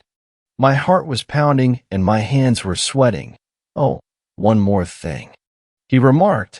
In the glove box of the SUV are my life savings. Take it all and do with it what you will. I ask that you never tell my mother about this, or anyone else. It will be our secret. He then took one last deep breath. Okay, I'm ready. Do it. Just as I was pulling the trigger, Marcus's body twisted and contorted into a far more disturbing visage, and as the shot rang throughout the cabin, his blood and viscera splattered against the couch, the floors, the walls, and even the ceiling. His painful shrieking stopped, and his body ceased all movements. It was over. I sat there with the shotgun in my lap, still aimed at Marcus's corpse for most of the day. I couldn't bring myself to get up, or do anything else but stare at my headless former best friend. Eventually, I found the will to stand. After I was on my wobbly 2 feet, I took a sheet from one of the bedrooms and draped it over Marcus. I searched the entire grounds of the cabin for a shovel because I wanted to bury him, but I couldn't find one. It was cold outside anyway, and I'm sure he wouldn't want me to die from digging his grave. I did, however, find some matches. It was the middle of winter, so I thought it would be better to just burn the cabin down. I didn't want Marcus's body to rot there on the cold couch, and as I dropped a lit match on it, the fabric immediately engulfed into a mighty blaze. I walked out of the cabin and got into the driver's seat of the SUV, and that's when I remembered Marcus had the keys. I couldn't help but laugh about the irony of it all. Marcus had left 10 grand in the glove box for me. I ended up having to hike down the driveway and up the road until someone stopped to pick me up. They drove me to the nearest town, Grand Marais, I think it was called. It was a small town, but the people were friendly. I rented a room at their local inn and have been here for 3 days just thinking about Marcus and what he went through. I thought about if I was responsible for the family he murdered and ate, but I had no idea what was going on at the time. I was only along for the ride until I had to play my part, my role in ending Marcus's painful life. If your best friend, or even friend returns to you after having been gone and without contact for years, be careful if they ask for you to take a trip with them. And always remember, the mysteries of the world can outweigh grounded reality. Nothing is as it seems, even Marcus. Be safe, everyone. I hope none of you look down on me. 8th story. This story was shared by you/Raptor Cavalry. There was 8 of you out there. Montana is a vast land of natural beauty, giant expanses of mountains, plains, and everything in between. But with this wide open land comes a lot of maintenance. Here, there is only one cop for every 126 square miles. This leaves some rural communities and neighborhoods to bind together for protection with our infamous gun-wielding ways. I was sitting on our back porch at something like 11 o'clock at night. There was a thunderstorm coming through, and every couple of seconds, it'd seem like daylight had come, if only for a moment. My deck overlooks a pond on the edge of my backyard, with a treehouse above it from my childhood. On a night like this, it was nice to stare at these things and remember. And as I'm looking out at the forest surrounding my house, lighting strikes to illuminate a figure, I thought I may have just been seeing things, but remain focused on that area until the sky is lit again. And once it does, my fear was finalized. The figure had moved closer to the house from the pond. Now, in my area, there had been a series of robberies, and with no one caught yet, I decided that this must be him. And so I grabbed my father and older brother from indoors and raced them outside. In hand, my father has a hunting rifle, my brother a revolver, and I a baseball bat. As we run outside, we see a flash and a shadow run across the forest and freeze facing towards us. Next flash, and he's running away into the woods. With another flash, this time with a much closer bang coming from my right, I see the muzzle light up and the ear-shattering cry of a .306, quickly followed by the screaming of profanities. My neighbors quickly come running, but moments later, guns in hand and serious looks on their face. They say they heard the gunshot and came to check if everything was all right. Soon more neighbors from further down the road came for the same reason. We tell them of the man and that we shot at him and go to investigate if we can find him. After assembling our 7 men into a line, we sweep the woods, finding his blood trail, but soon losing it to the night. We search for what seems to be an hour, hearing and seeing nothing but some coyotes and deer, and we return to my house. Upon arrival, my mother greets us in the garage and has cookies freshly baked on hand.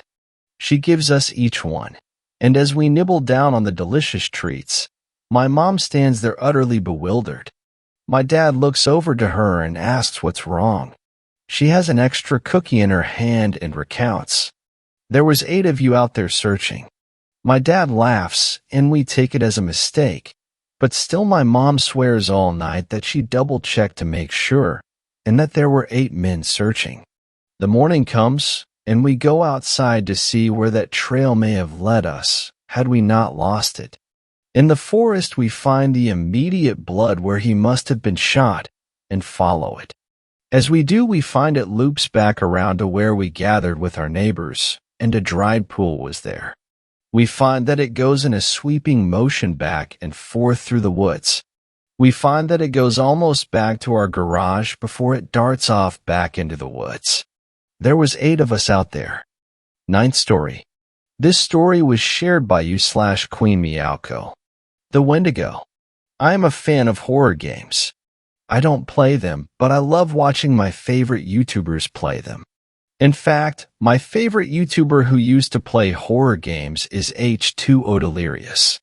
One of my favorite games that he played is Until Dawn.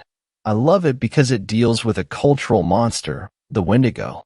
The Wendigo is a monster who craves for human flesh.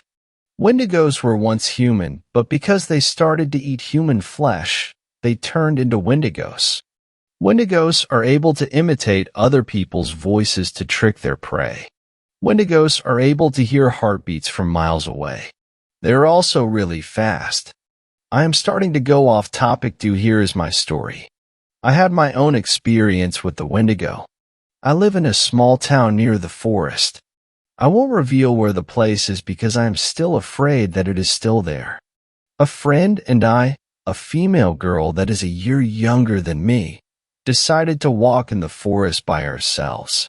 There aren't any dangers in the forest since we were still close to town.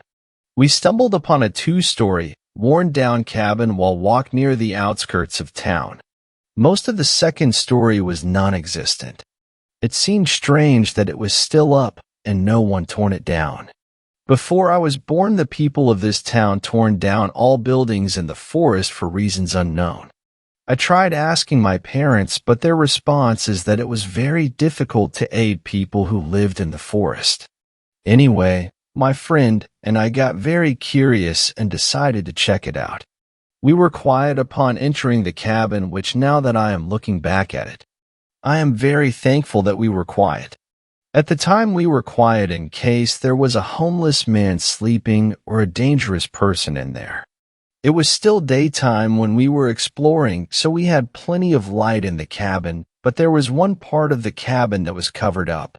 There was a black tarp that covered a doorway to some room. We never went near the doorway. We were both scared that we would get jumped by someone. My friend and I both agreed to stay clear of that area. Throughout the exploring, we both noticed that there was a faint, disgusting smell. The smell lingered only on the first floor. Although the reason is because since the second floor is open, the wind would blown off the smell away. Plus there must have been dead animals beneath the floorboards or something. It was only when we got near the closed-off room did everything went downhill. Both my friend and I started to get a bit louder since we did not hear anybody in the building. When we got near the hallway of the room, the smell got drastically stronger. Then we both noticed that the tarp had moved ajar. The room was still too dark, but I could have sworn that there were a pile of bones. I noticed that my friend gotten slightly scared because neither one of us had gone 8 feet near the room. My first thought was that someone was living here and that we should get out quietly in case the person was dangerous. I signaled my friend to be quiet and to follow me towards the back exit. As we were about to leave, we heard a familiar voice. I looked at my friend and I could see in her face confusion. Then it spoke again. It was calling for help. We both continued to stand near our exit, frozen in shock. Who could it be? Why would anybody need help in this place? We explored this cabin and we know the area. You could hardly get hurt around here. I got rid of my shock and slowly I went near the shouts. My friend, upon realizing that I was making my way towards the shouts, pulled me back. She told me that it might be a trap and that I should not go any nearer to the person. She also said that the voice seems off. She does not understand why, but she knows that there is something off about the screams. No later, when she said that, we heard some other people shout if the mysterious screaming person was okay. Quick movements were heard somewhere in the cabin. Fear struck us both, and we slowly walked backwards to the door. The movements that we heard seemed inhuman.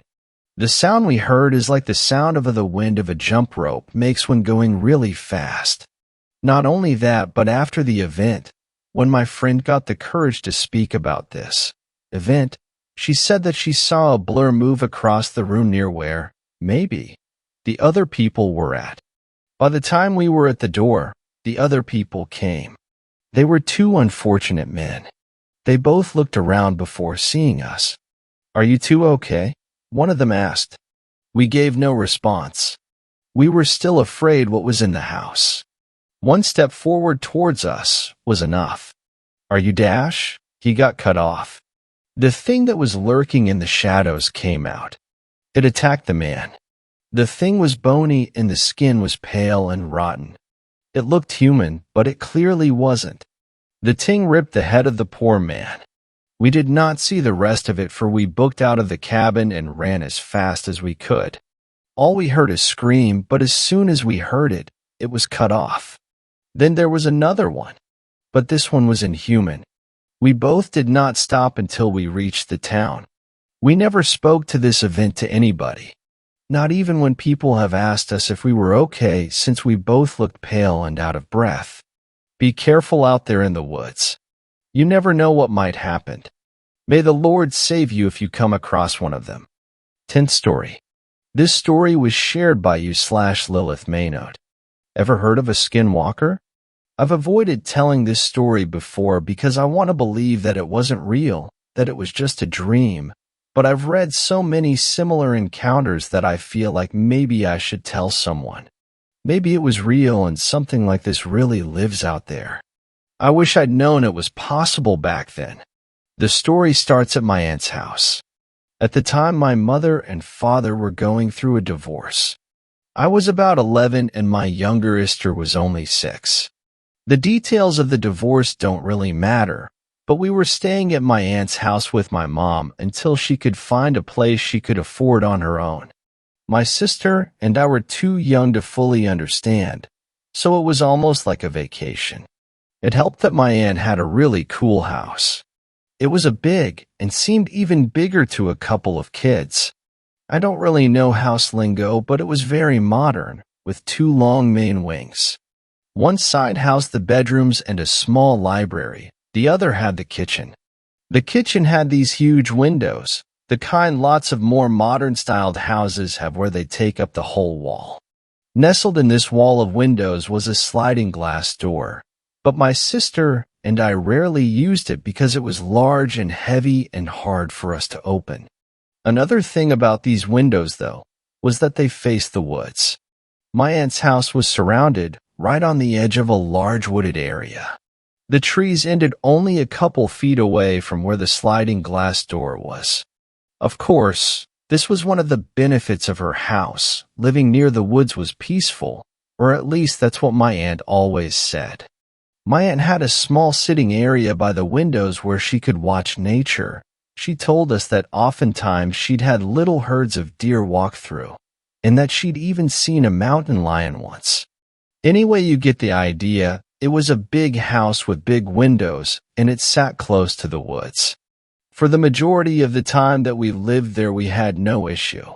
My sister and I would even go play in the woods, always staying inside of the house. My mother would often sit in the sitting area by the windows and keep an eye on us. We'd play hide and seek, or tag, or see if we could climb the trees. Things changed at night, though. I hated those windows at night. When I'd walk down the long hallway to the south wing of the house to get a glass of water from the kitchen or something, I'd always see the trees moving, swaying unnaturally. Not like from wind, where it started from the top and worked its way down, but like something was pushing against them from below, and the tree shook from that. It freaked me out, but I was 11, so it wasn't that hard. I'd usually just hurry up and get my water and run back to my room. I hated it so much that I rarely forgot to get water before bed after the first couple's times. Wasn't risking that creepy shit again. Later on, I wasn't given a choice, though. One night, I had a dream that my mother was calling me. Her voice was coming from the kitchen, asking for my help with something. I stood up from bed and made my way towards where she called, my brain fuzzy from sleep. Her voice was soft, but it carried to me as I walked, warm and familiar. The closer I got, though, the weirder it sounded, becoming slightly distorted and deeper. It was like a mix of my mother's voice with some animalistic cries that just got louder until I was shocked awake, just before I stepped through the doorway into the kitchen. I quickly looked around, confused. My mom wasn't there, and the whole house was dark except for the moonlight that illuminated just enough of the room for me to know it was empty. I shrugged it off as a sleepwalking dream, though I'd never had one before, so I turned around and walked back to my room. A few nights passed before it happened again. This time, it was my father who called me. "Please," he called, "I need to talk to you. Come here." Just like last time, I stood up from my bed like in a trance, aware and unaware of what I was doing. Each step brought me closer to the kitchen where I could hear my father, his voice becoming more gravelly and broken as I walked. I stepped into the kitchen and thought I saw him there, standing by the kitchen island, illuminated in the moonlight. He turned and looked at me, and I woke up, realizing there was nothing there after all. It took a few days again, but on the third night I heard my little sister. She was crying for me, telling me she hurt herself and she needed my help. I stood up and started hurrying to the kitchen, ever the big sister. This time I barely noticed when her voice started changing, becoming a distorted gasp as I drew closer. I stepped into the kitchen and saw her. She was knelt crying on the ground near the windows. I started to walk over to her but stopped when I realized something. She was kneeling behind the glass. She was outside. Her cries became a laugh, and I startled awake, but I still saw a shape kneel just outside the window. Only it was bigger and dark and misshaped. I screamed in terror and it moved, faster than anything I'd seen before, disappearing into the woods. My mother came running from her room, turning on the lights and comforting me. I'd told her about the sleepwalking in passing, so she chalked it up to me still having been asleep when I told her about the monster. She walked me back to my room and had me take some sleeping medicine to help me get back to sleep. After that, everything seemed like it might be okay. A week passed, and then two. My mom found a nice apartment that she planned to move us into. My sister and I were sad to leave, but I was secretly relieved. I've been on edge every night since it happened, wondering if it would call to me again. But everything was silent until the night before we were meant to leave. I was just starting to drift off to sleep when I heard shuffling outside my door. I froze, certain that the monster had returned for me, that it had somehow gotten in the house and was about to open my door, but the sound simply moved past me and down the hallway toward the kitchen. I stayed where I was, waiting to make sure it wasn't a trick, then got up as quietly as I could and crept over to the door. I hovered, unsure if I should open it. After a few seconds, I made up my mind to run to my mom's room and wake her up. I slowly cracked open the door and peeked into the hallway towards where the sounds were coming from. There, at the end of the hallway and shuffling into the kitchen, was the form of my little sister. I blinked and then squeezed my eyes shut and opened them again, making sure I wasn't asleep. But no, she was real, and she was disappearing into the kitchen right before my eyes. As I realized this, I realized I could hear something, a kind of faraway moaning whine coming from the direction she was going. Dread ran up my body, and I looked down the hallway at my mom's door, the opposite direction that my sister was walking. Fear told me to run and get her first, but instinct moved my feet towards the kitchen where my sister had gone out of my sight. I ran as silently as I could down the hall and peered around the doorway to look for her. There she was. She was standing right in front of the windows, her eyes open but glazed. As I watched, I realized the trees were swaying the same way they used to, but much faster now, and the swaying seemed to be getting closer, moving towards us at an alarming speed. I could hear branches breaking and the trees creak in protest as something hit them, and the moaning whine I had heard from far away was getting louder, sounding like a dying animal. One tree was rocked so violently a flock of birds flew screaming out of it into the night air. As this was happening, my sister was reaching for something, the lock on the sliding door. Even at 11, I knew something was coming through the woods towards us, and it was running, sprinting, right at my sister. I ignored my brain screaming at me to run the other way and raced towards my sister. The noise was all-encompassing now. It had become a screeching so loud it sounded like it was all around me. I grabbed my sister around the waist, pulling her back just before her fingers touched the lock, and I pulled both of us behind the wall beside the windows, just out of sight. The sound stopped, the trees no longer swayed, and the screeching had fallen silent. I could hear my sister breathing frantically, but I held her mouth closed, willing her not to cry. My own breathing was shallow and fast, but as I tried to quiet it, I realized there was another sound. My sister's breathing, my breathing, and the even breathing of something else, standing just outside the window next to us. A too large humanoid shadow blocked the moonlight that usually fell into the kitchen, and I watched the figure reach out its unnaturally long arm. I held my breath as I heard a scratch against the sliding door and saw the shadow of the creature's arm touch where the handle of the door was. After a second, the creature withdrew its arm and let it fall to its side. Then it stood there, still for what felt like hours. Finally, the shadow shrunk, and I could hear whatever it was leave. The underbrush rustled and the trees swayed, but the sound moved away this time instead of towards us. Still, I didn't move. I waited until all traces of its presence was gone before I slowly pulled my sister away toward the hall, keeping out of sight of the windows as much as I could.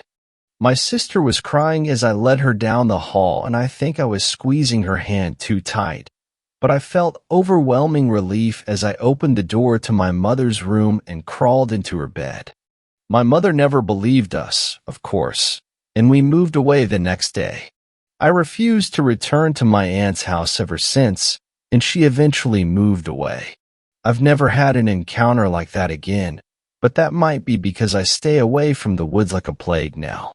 If you're a fan of hiking or camping or living near nature, all I can say to you is good luck. Thanks a lot for watching the video till the end. Subscribe to our channel Horror in Detail. Drop your opinions/suggestions in the comments section, and like the video as it helps with the YouTube algorithm.